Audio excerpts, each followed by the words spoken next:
Hi friends, తమ్ముడు marriage అయిన తర్వాత వ్రతం రోజు దేవుని కోసం అని చెప్పేసి ఫస్ట్ ఇలా పూలైతే మాల కడుతున్నాము. దేవుని పీఠాన్ని అలంకరించిన తర్వాత పనులన్నీ చేసి అలసిపోయాం అనిపించింది. అంత పని చేసామండి. అండ్ చాలా హ్యాపీగా కూడా ఉంది ఇలా పని చేస్తూ ఉంటే. మా మామయ్య చూసారా ఎంత బాగా దేవుడిని పంతులు గారు రాకముందే అలంకరించారు.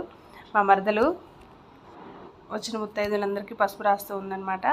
వ్రతం జరుగుతూ ఉంటే కథలు వినాలి కదా, తప్పకుండా కథలు అయితే విన్నాము అక్కడ కూర్చొని. నెక్స్ట్ పెళ్లి కూతురు తెచ్చిన సారీనంతా కూడా అందరికీ పంచడానికి మొత్తం ప్యాకింగ్ చేసామండి.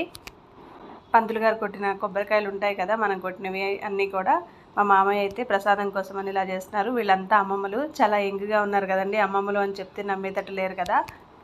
ఇక్కడ మా పిల్లలు ఏం చేస్తున్నారో తెలుసా అండి, హారతి పాట కోసం అని చెప్పేసి బాగా ప్రాక్టీస్ చేస్తున్నారు. ఫైనల్గా అయితే భోజనాలు. తమ్ముడైతే మస్తు జోక్ చేస్తున్నాడు ఇక్కడ అంతా కూడా, అందుకే చాలా నవ్వుకుంటూ వీడియో తీశాను. వీడియో నచ్చితే లైక్, షేర్, సబ్స్క్రైబ్.